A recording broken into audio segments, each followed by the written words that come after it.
تالیفات on line book store.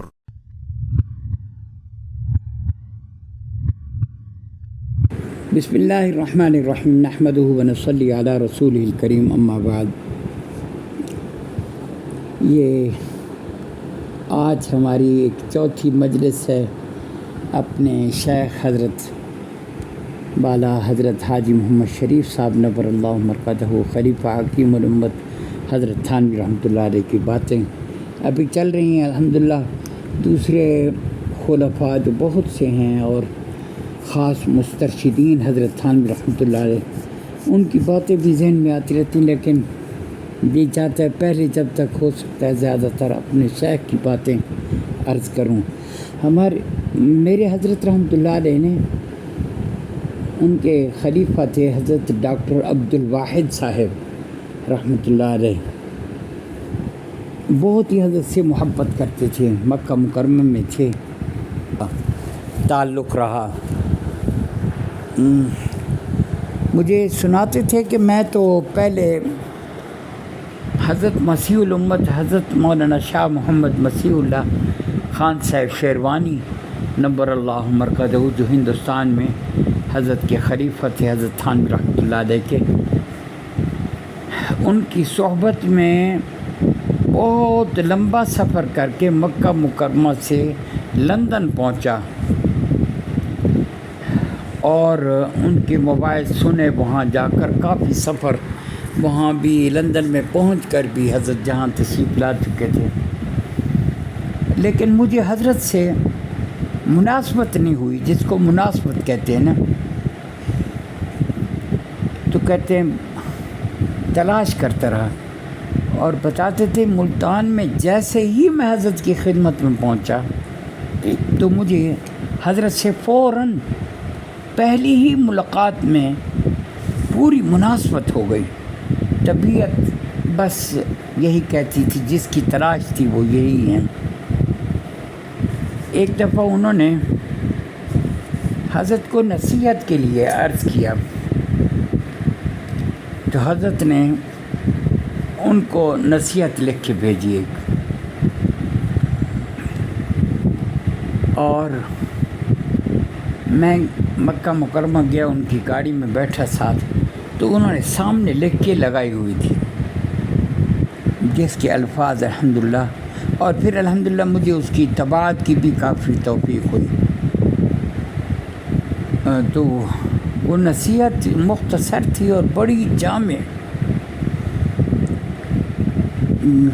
وہ نصیحت یہ تھی، چلتے پھرتے یہ کہہ لیا کریں، چلتے پھرتے یہ کہہ لیا کریں، اے نفس دنیا فانی زندگی قلیل، اے نفس دنیا فانی زندگی قلیل، ایک ایک سانس بے بہا گوہر، فرصت کو غنیمت جان اور ابدی سعادت کا سامان کر لے، ورنہ انجام حسرت کے سوا کچھ نہیں۔ حضرت ڈاکٹر عبد الواحد صاحب رحمۃ اللہ علیہ حضرت کے بڑے عاشق تھے اور بہت تعلیم یافتہ، PhD امریکہ سے کیا ہوا تھا۔ غالباً ان کا 2 صفحوں کا بھرا ہوا خط یاد نہیں پڑتا، ہر ہفتے آتا تھا۔ وہ ایک خط کے جواب کا انتظار نہیں کرتے تھے، اور بلکہ دوسرا خط لکھ دیتے تھے۔ مجھے فرما رہے تھے کہ میں اپنے آپ کو کمرے میں بند کر لیتا ہوں کہ اور اپنے نفس کو کہتا ہوں، جب تک تو خط نہیں لکھ لے گا تو یہ نہیں چھوڑوں گا میں۔ تو بڑے عجیب آدمی تھے۔ حضرت سے پہلی ملاقات کے بعد واپس مکہ مکرمہ گئے تو جاتے ہی حضرت کے لیے حج کے پیسے روانہ کر دیے، بلکہ ہماری حضرت پیرانی صاحبہ رحمۃ اللہ علیہ ان کے لیے بھی۔ حضرت کا چونکہ ذوف کا زمانہ تھا، حضرت نے اپنے دوست اور حضرت سے متعلق بھی تھے حضرت صوفی بشیر محمد صاحب رحمۃ اللہ علیہ، جو حضرت کے ساتھ تھانہ بھون بھی جایا کرتے تھے، ملتان میں تھے، اور حضرت سے ہی ہمارے حضرت سے ہی ان کا پھر اصلاحی تعلق بھی تھا، اور حضرت نے ان کو اجازت بھی دی تھی۔ وہ چونکہ بے تکلف اور ہم عمر تقریباً ساتھی تھے، حضرت ان سے اکثر ایسی باتوں کا مشورہ فرما لیا کرتے تھے۔ تو یہ حج کے پیسے آئے تو حضرت نے ان سے جا کر مشورہ کیا، تو حضرت صوفی صاحب رحمۃ اللہ علیہ نے حضرت کو مشورہ یہی دیا کہ حضرت اس ضعف کے زمانے میں جب کہ حج فرض نہیں آپ پر، آپ نہ جائیں۔ حضرت فوراً ان کی بات مان لی اور ڈاکٹر عبدالوہاب صاحب کو لکھا۔ میں چونکہ طبیعت میری کافی علیل بھی رہتی ہے اور ذوق بھی کافی ہے، تو اس سفر کا متحمل نہیں ہو سکوں گا میں، اس لیے تمہارے پیسے جو ہیں یہ امانت ہیں۔ انہوں نے لکھا جواب میں کہ حضرت یہ تو میں نے آپ کو دے دیے ہیں، اب آپ جہاں چاہیں صرف فرما دیں، اس کو آپ کے ہیں یہ پیسے۔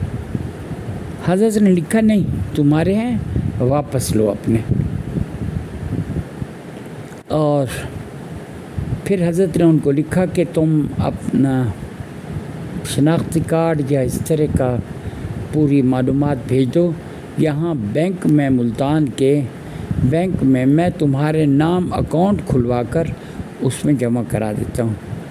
پھر مجھے سعادت یہ حاصل رہتی تھی، میں حضرت کو لے کے جایا کرتا تھا موٹر سائیکل پر اسٹیٹ بینک میں، غالباً ملتان نہیں، نیشنل بینک میں، وہ حضرت نے جا کے ان کے نام جمع کرا دی تھی ساری رقم۔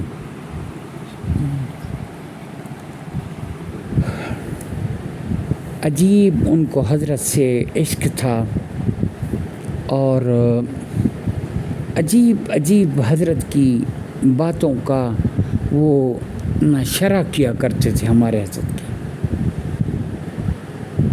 اور حضرت ایک دفعہ ہسپتال میں داخل ہوئے، آخر عمر میں کافی جب ضعف ہونے لگا اور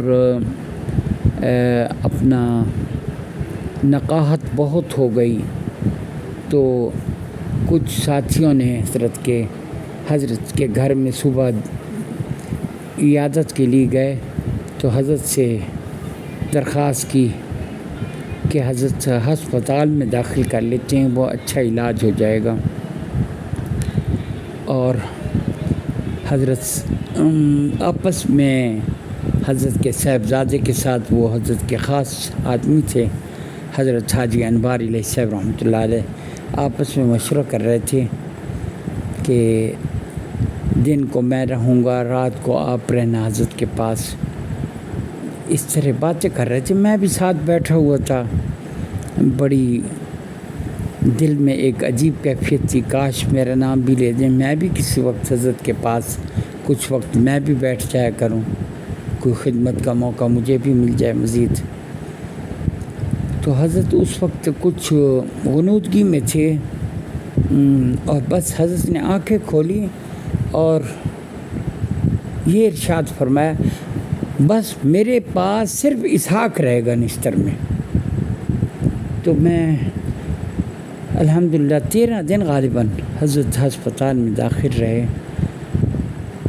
اللہ کا شکر ہے، حضرت کی مہربانی تھی، منت منے کے خدمت سلطان ہمیں کنی، منت شناس روح کے بخدمت گزاشتت، کہ حضرت کی مہربانی تھی کہ حضرت نے اپنا مجھے خدمت کے لیے اجازت دے دی۔ تو بس پھر مجھے معلوم نہیں ہے دن کس وقت نکلتا تھا اور کس وقت غروب ہوتا تھا، گھڑی کو دیکھ کر میں اپنا نمازیں پڑھتا تھا۔ بہت الحمدللہ خدمت کا موقع ملا، بس یہ سب حضرت کی مہربانی تھی۔ ایک دفعہ اس موقع پر حضرت دبانے کسی کو نہیں دیتے تھے اپنے آپ کو. تو حاجی انواری علیہ صاحب وہ بھی معمر آدمی تھے، حضرت سے خاص تعلق والے تھے. حضرت کے پاؤں دبانے لگے. حضرت تو بالکل ہاتھ بھی نہیں لگانے دیتے تھے، لیکن اس وقت حضرت پر ایک عجیب کیفیت طاری تھی. حضرت نے ہاں دبا لو، تمہارے کام آئے گا. تھوڑا سا دبایا. پھر ایک ہمارے دوسرے بزرگ جو حضرت سے تعلق والے تھے، حضرت حاجی فضل الرحمن خان صاحب رحمۃ اللہ علیہ، وہ بھی حضرت تقی الامت تھانوی نور اللہ مرقدہ سے بیعت تھے.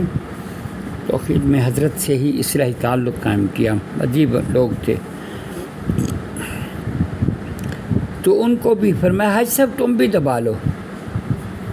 پھر تیسرا مجھے موقع ملا، میں نے کچھ دبایا. جب تھوڑا سا میں نے دبا لی تو اب وہ پہلے جو حاجی انواری علیہ صاحب نے دبایا تھا، حضرت نے فوراً ایک جلال کے انداز میں فرمایا اب فوراً تم اپنے پاؤں پر کرو، میں دباؤں گا. وہ بڑے شرمندہ کہ کیا کروں، لیکن حضرت پر ایسا جلال طاری تھا، انہوں نے فوراً پاؤں اوپر رکھا حضرت کے بستر پر اور اپنا ہاتھ اوپر رکھ لیا. پھر سب کو کہا تم سب اوپر رکھو. پھر فرمایا کہ اسی طرح ہم جیسے اب بیٹھے ہیں ہم انشاءاللہ اسی طرح جنت میں اکٹھے ہوں گے. تو جب ہسپتال سے ہم واپس آئے تو ڈاکٹر عبدالباعث صاحب رحمۃ اللہ علیہ نے حضرت کی خدمت میں لکھا کہ حضرت مجھے کچھ تفصیل بتلائیں، نشتر میں کیا خرچہ ہوا اور کس کس نے خدمت کی آپ کی. تو حضرت نے ان کو جواب میں لکھا خط میں کہ جاتے ہوئے میں نے جتنے میرے پاس رقم تھی میں نے ساری اسحاق کو یعنی مجھے دے دی تھی کہ جو بھی خرچ ہو اس میں سے کرے. اور جب میں واپس آیا تو اس سے حساب لیا تو پہلے سے زیادہ رقم ملی اور دوستوں نے ہدایہ کی بھرمار کر دی. اب میں عبدالواحد سے لوں تو کیا لوں، لیکن میرے دل میں یوں آتا ہے کہ اگر میرا 1,00,000 روپے خرچ ہوتا تو عبدالواحد خوشی خوشی دیتا. لہٰذا عبدالواحد کو، ڈاکٹر عبدالواحد صاحب کو یعنی 1,00,000 روپے کا ثواب مل گیا. کیا خوشی ہوئی ہوگی ان کو. تو یعنی پیسے نہیں لیے، صرف فرمایا تمہیں اب 1,00,000 روپے کا ثواب مل گیا. اور جہاں انہوں نے لکھا تھا نا کہ کس کس نے خدمت کی، تو کچھ لوگوں کا متعلقین کے نام لکھے 1-2 اور میرے نام کے ساتھ لکھا کہ اسحاق کا تو عجیب حال تھا، اسحاق کا تو عجیب حال تھا. کمال شفقت تھی کہ اتنی مہربانی کی، خدمت کرنے کا موقع دیا اور کیا الفاظ فرمائے، اسحاق کا تو عجیب حال تھا. اللہ تعالیٰ ان باتوں کو ہمارے لیے فائدہ مند ثابت کرے اور اللہ تعالیٰ ہمیں جنت میں بھی ان حضرات کے ساتھ اپنے فضل سے اکٹھا کر دے. السلام علیکم ورحمۃ اللہ وبرکاتہ.